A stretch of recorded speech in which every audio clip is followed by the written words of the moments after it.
coming to you from Shenzhen, China.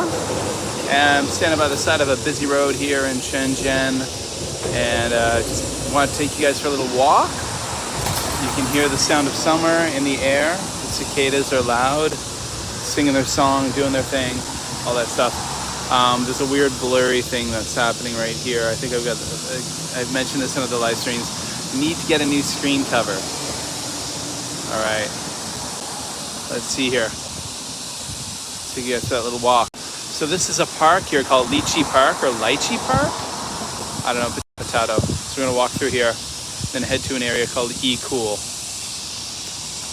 All right, so yeah, I used to be able to ride my bike through here, but now I can't, obviously, with these things here. But the cicadas are really loud this year. It seems to be a cyclical thing, because last year there weren't very many cicadas. But my wife and I are not complaining. It reminds us of Japan in the summer. So, and this is a small little park in the middle of the city. These walls are actually, on the other side of these walls are housing units for migrant workers who are building a new subway line. And they just cover up the walls. So this park used to be a lot bigger, but it's been used in recent years to have housing units for, again, migrant workers. So you can't tell now, the blooming season is done, but these trees here are all called Hong Kong orchid trees, and they're really gorgeous in the spring, earlier in the spring. Really giant, huge, fragrant flowers. But yeah. And this park is filled with lychee trees, or lychee, I don't know. What do you say, lychee or lychee? And yeah, it's quite quiet right now. It is Wednesday morning here. It is a school day in China. Chinese kids are in school. I'm an international school teacher, so I just happen to have the day off. Well, I'm on summer holiday, actually. I've got lots of days off. We actually have the next 10 weeks off. Our school tweaked our calendar around, got rid of our spring holiday, shortened our winter holiday in order to make summer longer, in hopes that international teachers could travel back home for the summer holiday. But with so very few flights out of China. Oh, cool. You've been listening to our podcast on Spotify, Bitters Plus.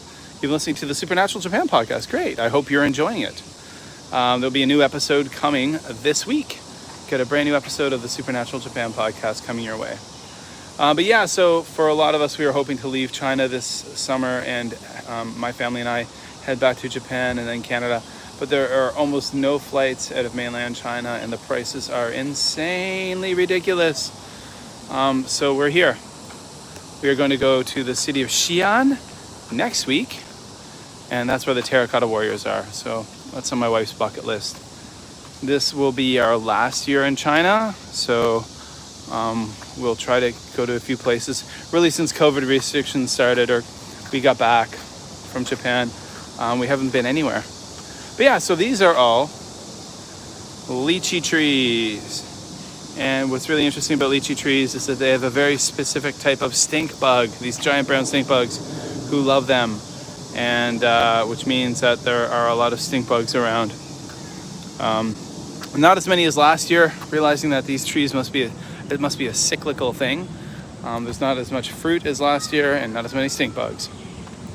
Okay, so let's walk through this park. And it is, what time is it now? It's not quite noon yet. So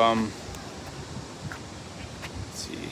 I'm using my new DJI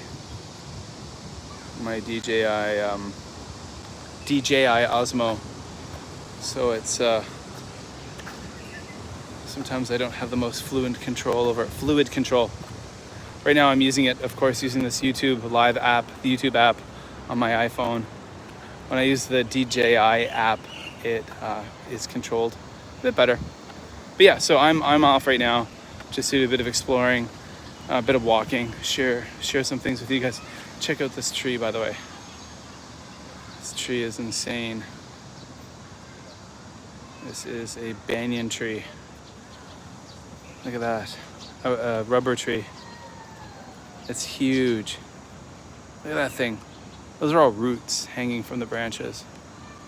This tree is massive. I wonder how old it is. A lot of neat banyan trees here in Shenzhen. Yeah, so gonna head down this way to a place called eCool, which has a lot of green buildings and is in general just a neat place. A lot of cafes, restaurants, and things. A lot of office workers head there at lunchtime. What's really interesting about China, at least these kind of tier 1 cities like Shenzhen or Beijing, is that most office workers have 2-hour lunches from 12 till 2. Kids have 2-hour lunches as well. I'm not sure if that has entered my signal, but it seems like I'm back on. Yeah, it looks like things are flowing. Okay, so yeah, back to what I was saying, that grandparents tend to be tasked with picking up their kids and bringing them home at lunchtime.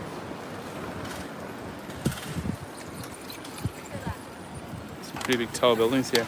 Oh, town across the road. Here we go. All right, guys, so when I mentioned about a lot of green buildings, you can see right here even, that building is quite greened. A lot of greenery on the building. And we're close to noon now. It's right around noon, so it's like lunchtime. So most office workers are on their way to lunch right now. And again, 2-hour lunches.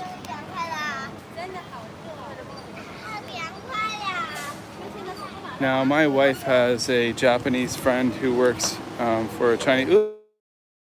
Oh, hold on. Japanese friend who works for a Chinese company. And she often laments and complains about having to have a 2-hour lunchtime, because she says she would rather just be able to go home earlier at the end of the day and have a shorter lunchtime. I see that logic.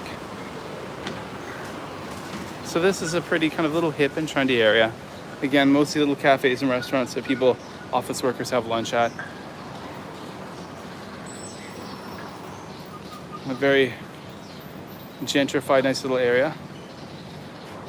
Lunch from 12 to 14 is normal. USSR time for lunch. Huh. Okay. Well, I guess, like coming from before I was a teacher working at a company in Canada, we would have 30 minutes to an hour for lunch. So from 12 till 12:30. Okay, that makes sense that China uses the same system that they would in the USSR. Absolutely makes sense. That would be based on.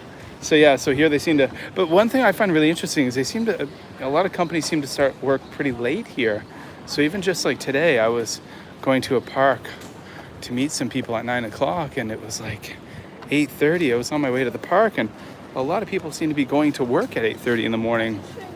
Whereas normally I'm working at 8:30 and have been already working for usually an hour before that. But this is neat. Some cool use of recycled tires, putting them in the middle of the road there. A lot of interesting urban art installations here. Another interesting use of some recycled tires right here. It's pretty cool. Alrighty. Let's keep going.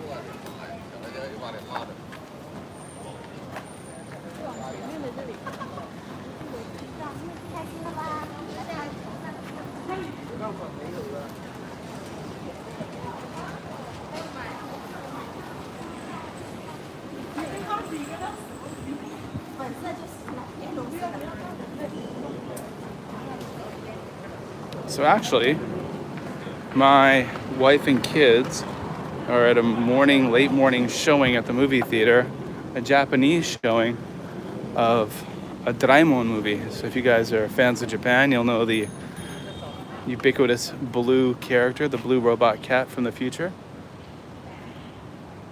Again, where I talked about those green buildings, eco-friendly buildings. It's very cool. Kindergarten kids also have to sleep after lunch. Interesting. As an international school teacher, usually we only have kids who are in pre-kindergarten, like 3-year-olds who sleep. And after that, they don't take nap times. But you know what? Every system is different. Every country has a different system. And not even just every country, just every guess every school kind of has their own systems of things. We hated having nap time in Japan for our son, even when he was in his first year of a lot of kindergartens in Japan are 3-year kindergartens. So they're in kindergarten from ages 3 to 6.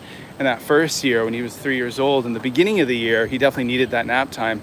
But what we found was that when he had his afternoon nap time, we'd put him to bed in the evenings. He couldn't fall asleep, and it was awful. And then for the remainder of the first year of kindergarten, we couldn't get him to go to sleep at night. We put him into bed at like 8 o'clock or 7:30, and he'd be awake for another hour, an hour and a half. And once he hit his second year of kindergarten and they stopped having nap time, we found that he would fall asleep within like 2 to 5 minutes of his head hitting the pillow. He was asleep. Yeah. So here we are, getting on downtown a little bit more through that eCool area. And there's a family of 4 on an e-bike right there. And yeah, so I'm gonna wander this way and eventually meet up with my family when they finish watching their movie, and we'll have lunch together. And again, it's summertime here, so again, we're gonna head to Xi'an next week, where the Terracotta Warriors are. And it looks really cool. I've never been there. There's a historical wall around the city, which looks really neat. It's like a walled city.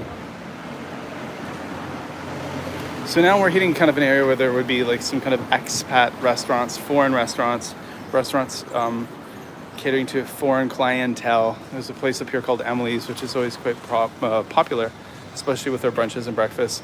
But the one thing is that the foreign population in China has dropped drastically in the last couple of years. The expat population has dropped by more than 50% due to all the COVID restrictions. I heard that just this year alone that the number of international teachers in China has dropped by 40%. And a lot of teachers who are very big, very high-paying jobs in big schools are leaving, and they're just wiping their hands of the place because of the tight restrictions and lockdowns, and people just can't handle it. And I completely get that. We've suffered the frustrations of lockdowns, and we're unable to travel, so we get it. It's really interesting. It's something that's really hurting the economy, I think, here. We've got friends who work for some pretty big corporations who say that they need the foreign skills of foreign engineers to be here on the ground, but they've lost those people and they cannot recruit anyone to come here, no matter how much money they're throwing at them, because they just don't want to have to face restrictions. I mean, it's obviously, as you can see, this is a gorgeous place to be, but you know, there needs to be more appeal, I suppose. I don't know. But here we are.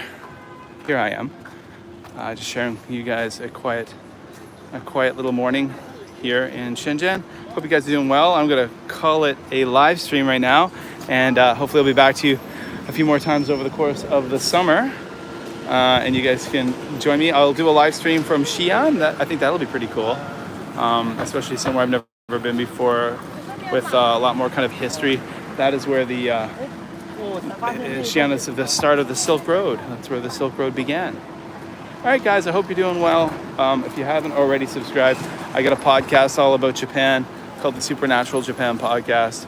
Just anywhere you listen to podcasts, on all the major platforms, go do a search for the Supernatural Japan Podcast and sign on up. A new episode coming out in a couple of days. I think you guys will like it. Talking about kind of supernatural animals in Japan, and one specific one. All right, guys, take care. Hope you're doing well, and I'll be talking to you. And you know what? For some reason, I can never figure out how to stop these live streams.